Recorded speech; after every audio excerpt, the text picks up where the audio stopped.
Channel. Last video में हम लोग पढ़ चुके थे वर्ब के टाइप्स। वर्ब के हम लोग टाइप्स पढ़े थे कि वर्ब के दो टाइप्स होते हैं, finite verb, non finite verb. Finite verb के टू टाइप्स हम लोग पढ़ चुके थे, जिसमें देखे थे हम लोग कि helping verb, main verb. Helping verb को हम लोग को डिटेल्स में यहाँ देखना है उनके डेफिनेशंस के साथ। तो लास्ट वीडियो में हम लोग फाइनाइट वर्ब पढ़े थे। तो फाइनाइट वर्ब के टू टाइप्स होते हैं, मेन वर्ब और हेल्पिंग वर्ब। मेन वर्ब के भी टू टाइप्स होते हैं, ट्रांजिटिव और इनट्रांजिटिव वर्ब। हेल्पिंग वर्ब के भी दो टाइप होते हैं, प्राइमरी और मॉडल। ये हम लोग देखेंगे यार, इसको पढ़ना है। तो लास्ट वीडियो में देखे थे, अगर आप लोग वीडियो नहीं देखे होंगे तो मैं डिस्क्रिप्शन में उसका लिंक डाल दूंगा, आप लोग देख सकते हैं। फाइनाइट वर्ब का डेफिनेशन हम लोग क्या पढ़े थे कि फाइनाइट वर्ब वो वर्ब है जो कि किसी सेंटेंस के सब्जेक्ट का नंबर हो या पर्सन हो या मूड हो या टेंस हो, उसके अनुसार अपना फॉर्म बदलता रहता है। तो उसके एग्जांपल्स हम लोग यहाँ देख रहे हैं, देखिए क्लियर हो जाएगा। आई एम प्लेइंग क्रिकेट, मैं क्रिकेट खेल रहा हूँ। आई हैव प्लेड क्रिकेट, मैं क्रिकेट खेल चुका हूँ। आई प्ले क्रिकेट, मैं क्रिकेट खेलता हूँ। तो ये प्ले वर्ब हुआ, प्ले वर्ब हुआ। ये जो है इसमें प्रेजेंट कंटिन्यूअस टेंस का ये सेंटेंस है, तो टेंस के हिसाब से यहाँ वर्ब का फोर फॉर्म इस्तेमाल हुआ है, यानी वर्ब आईएनजी इस्तेमाल हुआ है। यहाँ आई हैव प्लेड क्रिकेट, यहाँ V3 इस्तेमाल हुआ है। आई प्ले क्रिकेट, यहाँ V1 है। तो ये वर्ब जो है इस वाक्य का टेंस के हिसाब से, ये कंटिन्यूअस टेंस है तो वर्ब 4 इस्तेमाल हुआ है। ये प्रेजेंट परफेक्ट टेंस है तो यहाँ V3 इस्तेमाल हुआ है। यहाँ सिंपल प्रेजेंट टेंस है तो वर्ब 1 इस्तेमाल हुआ है। तो ये वर्ब जो है सेंटेंस के टेंस के हिसाब से अपना फॉर्म बदल रहा है, तो इस वजह से ये जो है आपका फाइनाइट वर्ब हुआ। उसी तरह पर्सन के हिसाब से भी चेंज करता है। फर्स्ट पर्सन सिंगुलर नंबर है तो इसके हिसाब से V1 इस्तेमाल हुआ है। अगर यहीं पे मैं ही इस्तेमाल करूँ थर्ड पर्सन सिंगुलर, तो ये इसके हिसाब से यहाँ पे प्लेस हो जाएगा, यानी एस लग जाएगा। I place, he place cricket. तो यहाँ पे पर्सन के हिसाब से ये वर्ब जो है वर्ब 5 में बदल गया। तो फाइनाइट वर्ब किसे कहते हैं? तो वह फाइनाइट वर्ब कहलाता है ये जो वाक्य के टेंस के हिसाब से, वाक्य के पर्सन्स के हिसाब से अपना जो है फॉर्म बदल देता है। यहाँ वर्ब 4 है, वर्ब 3 है, V1 है, V5 है, तो ये अपना फॉर्म चेंज कर रहे हैं, तो उसको फाइनाइट वर्ब कहते हैं। अब जो है फाइनाइट वर्ब के कितने टाइप्स होते हैं? तो मेन वर्ब और हेल्पिंग वर्ब। फाइनाइट वर्ब के दो टाइप्स होते हैं, मेन वर्ब और हेल्पिंग वर्ब। हेल्पिंग वर्ब को ही एक्सिलरी वर्ब बोलते हैं। हेल्पिंग वर्ब मतलब सहायक क्रिया, तो हेल्पिंग वर्ब को ही एक्सिलरी वर्ब बोलते हैं। मेन वर्ब दो टाइप्स के होते हैं, ट्रांजिटिव वर्ब और इनट्रांजिटिव वर्ब। ट्रांजिटिव वर्ब और इनट्रांजिटिव वर्ब। हेल्पिंग वर्ब के टू टाइप्स होते हैं, प्राइमरी एक्सिलरीज और मॉडल एक्सिलरीज। तो हम लोगों को फाइनाइट वर्ब में इतना ही पढ़ना है। इसके बाद आता है नॉन फाइनाइट। तो नॉन फाइनाइट भी हम लोग लास्ट वीडियो में देखे थे कि उसके 3 टाइप्स होते हैं। आपका इन्फिनिटिव, जर्न, पार्टिसिपल, पार्टिसिपल के प्रेजेंट, पास्ट और परफेक्ट, उसके 3 टाइप्स होते हैं, तो वो हम लोग बाद में देखेंगे। पहले हम लोग को फाइनाइट वर्ब पढ़ना है। फाइनाइट वर्ब में मेन वर्ब अभी हम लोग किसे कहते हैं, वर्ब के कितने टाइप्स होते हैं, इसका डिटेल्स लास्ट वीडियो में मैंने बताया है। आप लोग डिस्क्रिप्शन में लिंक है उसका, जाके देख लीजिए। वहाँ पे उसके कितने टाइप्स होते हैं, उसके फिर कितने टाइप्स होते हैं। जैसे वर्ब के दो type, finite, non finite, finite का, नॉन फाइनाइट का, इन दोनों का फिर कितने टाइप्स होते हैं, वो जो आते हैं अगला, फिर उनके कितने टाइप्स होते हैं, वो सारा डिटेल्स उसमें आप लोगों को एक चार्ट के माध्यम से मिल जाएगा। तो हम लोग पढ़ रहे थे फाइनाइट वर्ब का first main verb. Main verb किसे कहते हैं? तो डेफिनेशन यहाँ देखिए मैंने लिखा है कि जो वर्ब किसी वाक्य में अकेले या हेल्पिंग वर्ब के साथ आती है उसे मेन वर्ब कहते हैं। तो वह क्रिया, वह वर्ब जो किसी सेंटेंस में अकेले आए या उसके साथ कोई एक हेल्पिंग वर्ब रहे, तो उसको मेन वर्ब कहते हैं। एग्जांपल्स यहाँ देखिए, I am playing cricket, he has written a letter, Mohan will go home, they were cooking food. ये 4 एग्जांपल्स मैंने लिखे हैं। यहाँ कह रहा है कि जो वर्ब किसी वाक्य में अकेले या हेल्पिंग वर्ब के साथ आती है, तो हेल्पिंग वर्ब क्या है? तो हेल्पिंग वर्ब जो है एक नजर यहाँ हम लोग देख लेते हैं, थोड़ा क्लियर हो जाएगा कि हेल्पिंग वर्ब किसे कहते हैं। तो हेल्पिंग वर्ब कहते हैं am, is, are, was, were, do, does, did, have, has, had, shall, should, will, would, can, could, may, might, dare, ought, need, must, used to, ये टोटल 24 हैं। इनको हेल्पिंग वर्ब कहते हैं। तो हेल्पिंग वर्ब जो उसका डिफिनेशन हम लोग बाद में देखेंगे, ये एक नज़र मतलब नज़र में आने के लिए मैंने ये हेल्पिंग वर्ब को यहाँ लिख दिया है ताकि इसको समझने में आसानी होगा। इसका डिटेल से हम लोग इसके बाद पढ़ेंगे। तो हेल्पिंग वर्ब ये टोटल 24 है। यहाँ पे डिफिनेशन में है कि वर्ब में मेन वर्ब वो कहलाएगा जो किसी वाक्य में या तो वो अकेले आएगा, नहीं तो हेल्पिंग वर्ब के साथ आएगा। तो यहाँ देखिए हेल्पिंग वर्ब एम है, एम, हैज है, has, will, will, were, were. तो यहाँ तो हम लोग मार्क कर लिए कि ये सारे जो है हेल्पिंग वर्ब है। अब जो है अब इसमें मेन वर्ब क्या है, तो मेन वर्ब आप लोगों को पता है वर्ब किसे कहते हैं, तो जिस शब्द से किसी कार्य के करने या होने का बोध होता है उसे वर्ब कहते हैं। तो प्ले, प्ले मतलब खेलना, तो प्ले का मतलब खेलना, खेलना मतलब वो एक कार्य है, काम हो रहा है। काम होने का क्या मतलब है कि एनर्जी का लॉस होना। अगर कोई काम हम कर रहे हैं तो उसमें एनर्जी लॉस होगा। खेल रहे हैं, अगर क्रिकेट खेल रहे हैं तो दौड़ेंगे, बैटिंग करेंगे, बॉलिंग करेंगे, खूब दौड़ेंगे तो उसमें एनर्जी लॉस होता है। फिर हम लोग पानी पीते हैं, प्यास लग गया, फिर प्यास बुझाने के बाद फिर हम लोग बॉलिंग बैटिंग करते हैं, खेलते हैं, तो उसमें एनर्जी लॉस होता है। तो वर्ब किसे कहते हैं, तो जिस शब्द से किसी कार्य के करने या होने का बोध होता है। तो प्ले खेलना, खेलना एक काम है। लिखना, लिखना एक काम है। जाना, जाना एक काम है। कुकिंग खाना बनाना, तो खाना बनाना एक काम है। तो ये हो गया हेल्पिंग वर्ब और ये हो गया इसमें मेन वर्ब। तो यहाँ मेन वर्ब इस एग्जांपल में आप लोगों को क्लियर हो गया। अब इसमें जो है एक दो चीज और है जो याद रखने की जरूरत है। यहाँ तो हेल्पिंग वर्ब के साथ मेन वर्ब आया है, तो हम लोग इसको पहचान गए कि ये मेरा मेन वर्ब है और ये हेल्पिंग वर्ब है। अब जो है इतना हम लोग का ध्यान में रखना है कि हर सेंटेंस में एक ना एक मिनिमम एक जरूर आपका वर्ब आएगा। एक से ज्यादा भी हो सकते हैं, 2 हो सकते हैं, 3 हो सकते हैं।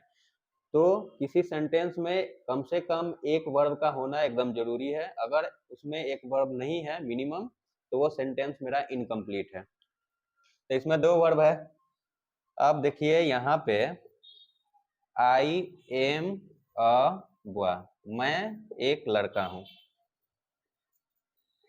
ही हैज अ कार, उसके पास एक गाड़ी है। तो यहाँ एम, यहाँ हैज। तो एम क्या है, हमने अभी देखा हेल्पिंग वर्ब। हैज क्या है, हैज हमने देखा हेल्पिंग वर्ब। इसमें मेन वर्ब कोई नहीं है क्योंकि ये नाउन हो गया, ये हो गया सब्जेक्ट, प्रोनाउन हो गया, प्रोनाउन हो गया, ये नाउन हो गया, ये आर्टिकल है ए। दूसरा वर्ब तो इसमें है नहीं। तो इसमें इन दोनों सेंटेंस में सिर्फ एक ही वर्ब है और वो है एम और हैज, जिसको हम लोग हेल्पिंग वर्ब कहते आ रहे हैं। तो हम लोग को एक चीज ध्यान में रखना है कि अगर किसी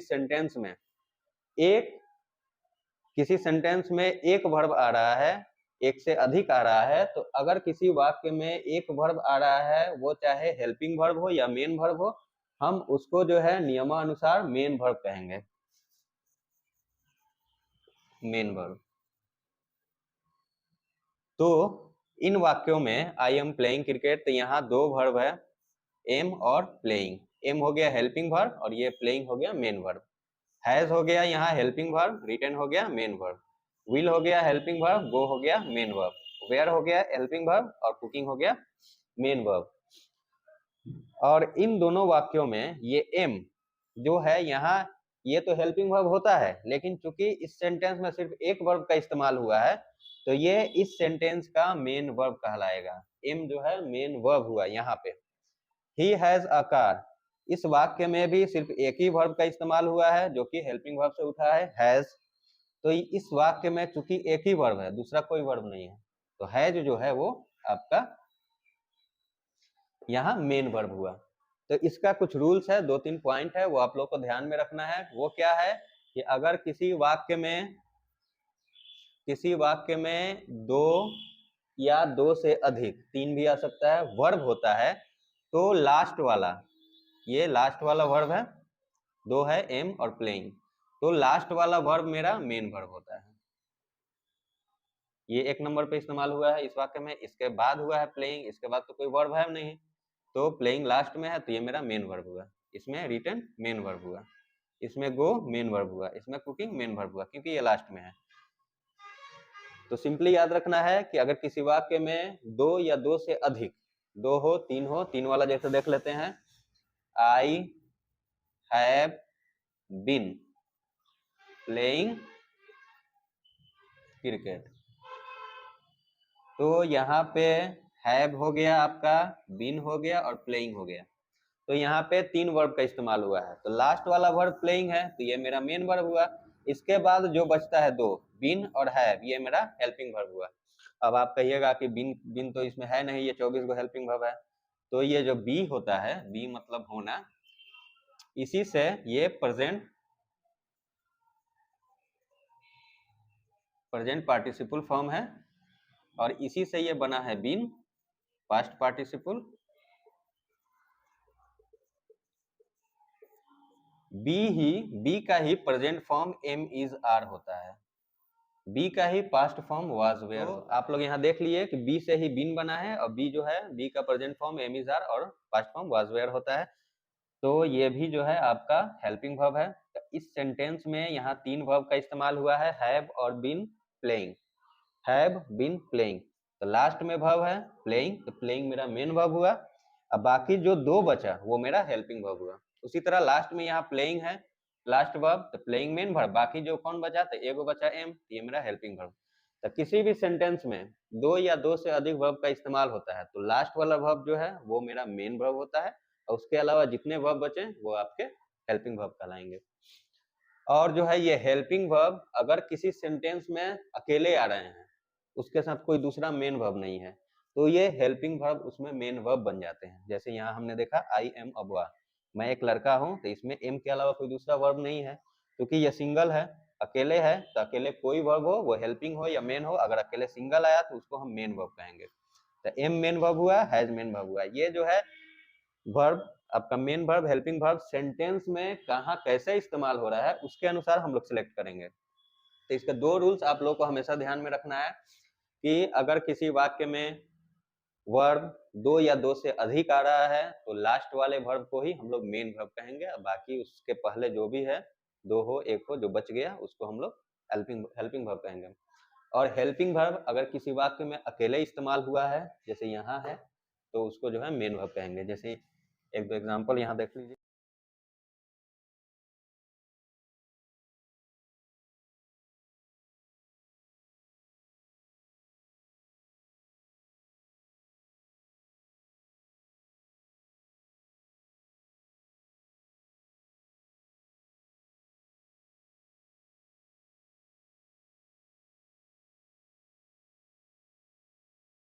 आई शुड प्ले, मुझे खेलना चाहिए, तो प्ले वर्ब है, शुड भी हेल्पिंग वर्ब है। तो चूंकि यहाँ दो वर्ब है, तो लास्ट वाला वर्ब मेरा मेन वर्ब हुआ प्ले, और जो बच गया शुड वो मेरा हेल्पिंग वर्ब हुआ।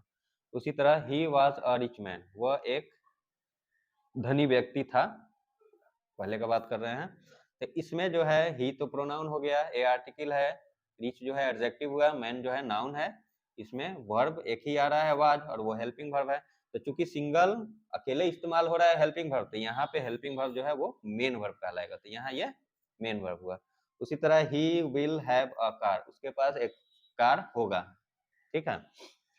तो यहाँ पे विल एक वर्ब है, दूसरा हैव है, तो इसमें हैव लास्ट में इस्तेमाल हुआ है, तो ये मेरा मेन वर्ब कहलाया, और विल जो है मेरा हेल्पिंग वर्ब हुआ। तो मेरे ख्याल से मेन वर्ब क्लियर हो गया यहाँ पे, और हमको लग रहा है कि हेल्पिंग वर्ब भी मैक्सिमम यहीं पे क्लियर हो गया। इसका अगला पॉइंट हम लोग हेल्पिंग वर्ब का डेफिनेशन के साथ हम लोग देखेंगे, तब उसमें उसका जो टाइप्स हैं प्राइमरी और मॉडल, उसको हम लोग डिटेल में देखेंगे। तो मेन वर्ब क्लियर और हेल्पिंग वर्ब क्लियर। अब हम लोग देखने वाले हैं हेल्पिंग वर्ब। हेल्पिंग वर्ब को ही एक्सिलरी वर्ब कहते हैं, सहायक क्रिया को ही एक्सिलरी वर्ब कहते हैं। तो इसका डिफिनेशन क्या है? जो क्रिया टेंस, वॉइस, मोड इत्यादि के निर्माण में मेन वर्ब की सहायता करती है उसे हेल्पिंग वर्ब कहते हैं। यानी कोई अगर वाक्य है, उस वाक्य को टेंस के हिसाब से, वॉइस के हिसाब से, मूड के हिसाब से मेन वर्ब को वो आके हेल्प करता है ताकि वो सेंटेंस टेंस और वॉइस और मूड के हिसाब से बन जाए, करेक्ट ग्रामर के अनुसार बने। कैसे? चाहिए यहाँ पे 4 एग्जाम्पल मैंने लिखा है, आप देखिए यहाँ। जैसे I am playing cricket, I was playing cricket, I have been playing cricket, I had been playing cricket since morning, I have been playing cricket since morning. तो मेन वर्ब का डिफिनेशन में पढ़ते वक्त हम लोगों ने देखा था कि अगर किसी वाक्य में, मैंने बताया आपको कि 2 वर्ब इस्तेमाल हो तो लास्ट वाला वर्ब मेन वर्ब कहलाएगा और उसके बाद जो भी बचा वो हेल्पिंग वर्ब कहलाएगा।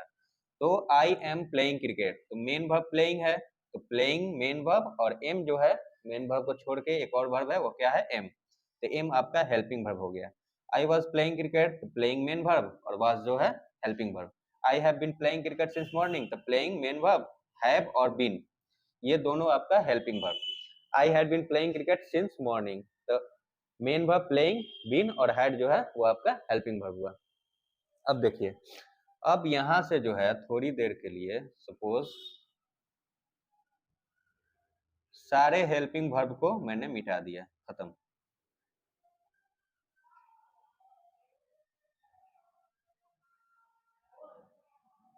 खत्म।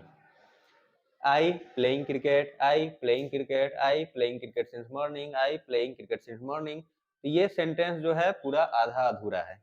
हमको ना इसका कोई टेंस का पता चल रहा है सेंटेंस का, ना कोई वॉइस, मतलब ये किस टेंस का है, कैसा सेंटेंस है, ग्रामेटिकल टोटली ये रॉन्ग हो गया, हम लोग कुछ नहीं पता चल रहा है। आई प्लेइंग क्रिकेट मतलब क्या? कुछ नहीं। अगर एम यहाँ लगा देंगे तो मैं क्रिकेट खेल रहा हूँ, अगर वाज लगा देंगे तो मैं क्रिकेट खेल रहा था। तो हेल्पिंग वर्ब अगर एम लगा दिए तो ये आपका प्रेजेंट कंटिन्यूअस टेंस का वाक्य बन गया, आई एम प्लेइंग क्रिकेट। तो एम आके इस मेन वर्ब को सपोर्ट कर रहा है और उसके साथ इस सेंटेंस को, इस वाक्य को बता रहा है कि ये वाक्य जो है प्रेजेंट कंटिन्यूअस टेंस का वाक्य है। अगर यही वाज कर दे, आई वॉज प्लेइंग क्रिकेट, तो अब जो है आई वॉज प्लेइंग क्रिकेट हो गया आपका पास्ट कंटिन्यूअस टेंस का वाक्य। वाज आके यहाँ प्लेइंग को सपोर्ट कर रहा है, यहाँ पे मेन वर्ब को आके सपोर्ट किया और बता रहा है कि ये सेंटेंस जो है पास्ट कंटिन्यूअस टेंस का वाक्य है। अगर यही हटा दिए तो फिर आप कंफ्यूज हो जाइएगा, ये पता ही नहीं चल रहा है किस टेंस का है, वॉइस का है, क्या है, कोई सेंटेंस क्लियर यहाँ नहीं है। तो इसीलिए हेल्पिंग वर्ब क्या होता है? हेल्पिंग वर्ब आके आपका मेन वर्ब को सपोर्ट करता है और वाक्य को बनाने में मदद करता है, वो टेंस के हिसाब से हो, वॉइस के हिसाब से हो, जिसके हिसाब से हो। तो I was playing cricket, I have been playing cricket, I had been playing cricket since morning. तो ये आपका किस टेंस का है? तो प्रेजेंट कंटिन्यूअस, प्रेजेंट कंटिन्यूअस का है। ये वाक्य है पास्ट कंटिन्यूअस,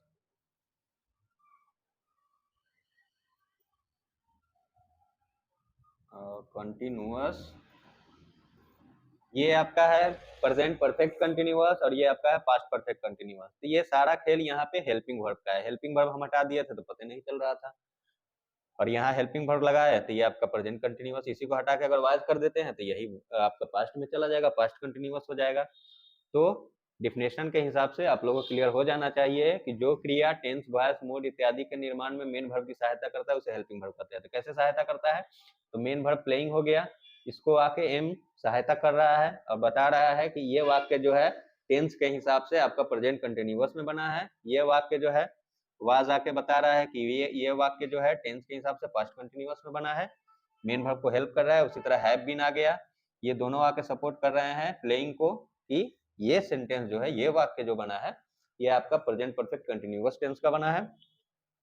उसी तरह हैड बीन आया है, हैड बीन आके प्लेइंग को सपोर्ट कर रहा है, अब बोल रहा है कि ये जो वाक्य बना है ये पास्ट परफेक्ट कंटिन्यूअस टेंस का बना है वाक्य। तो यहाँ एग्जांपल से ये क्लियर हो गया। और आपको मैंने अभी बताया था कि हेल्पिंग वर्ब टोटल जो है 24 होते हैं, न ज्यादा न कम, बबल गम है ना। तो हेल्पिंग वर्ब कितने होते हैं, तो वो 24 होते हैं, ये आप लोग नोट कर सकते हैं, मैंने यहाँ पे लिख दिया है हेल्पिंग वर्ब। अब इसके कुछ नोट्स है, अभी जस्ट मेन वर्ब पढ़ाते टाइम मैंने बताया था वर्बली, अब मैंने उसको बोर्ड पे लिख दिया है, आप उसको देख सकते हैं, नोट करना चाहे तो नोट भी कर सकते हैं। तो क्या लिखा है, फर्स्ट है, ये नोट कर सकते हैं, इंपॉर्टेंट चीज है कि am is are was were has have had need dare, ये एक्सिलरी वर्ब, ये हेल्पिंग वर्ब ऐसे वर्ब हैं जो कभी मेन वर्ब की तरह तो कभी हेल्पिंग वर्ब की तरह इस्तेमाल किए जाते हैं वाक्य में। ये हेल्पिंग वर्ब ऐसे वर्ब हैं जो कभी मेन वर्ब की तरह तो कभी हेल्पिंग वर्ब की तरह इस्तेमाल किए जाते हैं। कैसे, तो आइए यहाँ एग्जांपल के थ्रू हम लोग देखते हैं। आई एम प्लेइंग, मैं खेल रहा हूं, तो प्लेइंग एक वर्ब हो गया, दूसरा वर्ब हो गया एम, तो प्लेइंग मेन वर्ब हुआ, क्योंकि हम लोगों को पता है लास्ट वाला वर्ब जो है वो मेन वर्ब कहलाता है। अगर दो से ज्यादा किसी सेंटेंस में वर्ब इस्तेमाल हो, किसी सेंटेंस में दो से ज्यादा वर्ब इस्तेमाल हो, तो लास्ट वाले वर्ब को मेन वर्ब कहते हैं, बाकी सब हेल्पिंग वर्ब हो जाता है। तो प्लेइंग मेन वर्ब और एम जो है यहाँ helping verb. I am a boy, मैं एक लड़का हूँ, तो यहाँ पे एक ही वर्ब का इस्तेमाल हुआ है, वो हेल्पिंग वर्ब है, लेकिन क्योंकि वाक्य में अगर सिर्फ एक ही वर्ब हो, वो चाहे हेल्पिंग हो या मेन हो, तो उसको हम लोग मेन वर्ब ही कहेंगे। तो आई एम हुआ, तो यहाँ एम जो है मेन वर्ब हुआ। इसमें एम क्या था, am helping verb playing main verb. यहाँ पे एम जो है वो मेन वर्ब हुआ, यहाँ पे डिड जो है आई डिड दिस, मैंने ऐसा किया, आई डिड दिस, या मैंने इसे किया। तो डिड जो है सिर्फ एक ही यहाँ प्रोनाउन होगा दिस, तो ये प्रोनाउन हो गया, ये प्रोनाउन हो गया, बच गया डिड, तो डिड जो है आपका एक ही वर्ब है। इस सेंटेंस में जो है सिर्फ एक ही वर्ब है डिड, तो हम लोग जानते हैं कि जब एक ही वर्ब इस्तेमाल हो तो वो मेन वर्ब कहलाता है, तो डिड यहाँ पे मेन वर्ब कहलाएगा। उसी तरह ये यहाँ अगला एग्जाम्पल है 4 नंबर, डिड आई प्ले, क्या मैंने खेला, तो डिड आई प्ले, तो डिड पता है आपको कि हेल्पिंग वर्ब है, प्ले जो है वो मेन, प्ले जो है वो भी वर्ब है। तो हम लोगों को पता है, हम लोग जानते हैं कि अगर किसी वाक्य में दो या दो से अधिक वर्ब का इस्तेमाल हो तो उसमें जो है लास्ट वाला वर्ब मेन वर्ब कहलाएगा, उसके बाद जो भी बचा वो हेल्पिंग वर्ब। तो लास्ट वर्ब यहाँ प्ले मेन वर्ब हो गया, और डिड जो बच गया वो आपका हेल्पिंग वर्ब कहलाएगा। अगला पॉइंट यहाँ पे मैंने लिखा है, यदि किसी वाक्य में एक ही क्रिया हो तो वह क्रिया मेन वर्ब कहलाएगी। यहाँ अभी हम लोगों ने ऊपर एग्जांपल में देखा था, या 2 नंबर में आई एम अ बॉय, यहाँ एक ही वर्ब था तो वो मेन वर्ब कहलाया। उसी तरह यहाँ 3 नंबर में है आई डिड दिस, एक ही वर्ब था तो वो मेन वर्ब कहलाया। तो यहाँ एग्जांपल मैंने लिखा है ही इज अ बॉय, वह एक लड़का है, तो यहाँ एक ही वर्ब है इज, तो ये आपका मेन वर्ब कहलाएगा। उसी तरह ही हैज अ डॉग, उसके पास एक कुत्ता है, तो हैज एक ही वर्ब है तो वो आपका मेन वर्ब कहलाएगा। तीसरा पॉइंट मैंने लिखा है, यदि किसी वाक्य में दो या दो से अधिक क्रिया एक ही बार प्रयुक्त हो तो उसमें सबसे अंतिम वाली क्रिया मेन वर्ब होगी, बाकी सब हेल्पिंग वर्ब। इसको मैंने ऊपर पहले ही समझा दिया है कि अगर किसी सेंटेंस में दो या दो से अधिक वर्ब का इस्तेमाल हो तो लास्ट वाला वर्ब मेन वर्ब कहलाएगा, बाकी सब हेल्पिंग वर्ब। वही है यहाँ I have been reading, have been reading, तीनों यहाँ वर्ब है, तो रीडिंग आपका मेन वर्ब और हैव बीन आपका हेल्पिंग वर्ब कहलाएगा। ही शुड गो होम, तो शुड और गो ये दोनों यहाँ वर्ब है, तो लास्ट वाला वर्ब गो होगा वो मेन वर्ब होगा, और बाकी बच गया है शुड, ये आपका हेल्पिंग वर्ब। तो हेल्पिंग वर्ब को ही एक्सिलरी वर्ब कहते हैं। हेल्पिंग वर्ब क्लियर हो गया, इससे पहले आप लोगों को मेन वर्ब भी क्लियर हो गया था। हेल्पिंग वर्ब ये जो आपके टोटल 24 होते हैं, इसको जो है दो कैटेगराइज में बांटा गया है, जिसका फर्स्ट कहलाता है प्राइमरी एक्सिलरी, और दूसरा होता है मॉडल एक्सिलरीज। इसको भी हम लोग देखेंगे कि इसका क्या डेफिनेशन है, क्या होता है, इसको हम लोग पढ़ने वाले हैं। तो अभी तक में मेन वर्ब, फाइनाइट वर्ब के 2 types, main verb, helping verb, ये क्लियर हो गया यहाँ तक। सबको, किसी को कुछ दिक्कत नहीं होना चाहिए। अगर कहीं पे किसी को कुछ प्रॉब्लम होता है समझने में तो कमेंट में प्लीज़ बताएं, मैं उसको पॉइंट आउट करके अलग से वीडियो बना के मैं डालूंगा, आप लोग को आसानी होगा समझने में। तो यहाँ अगर किसी को दिक्कत हो रहा है तो प्लीज़ आप कमेंट में हमें बताएं।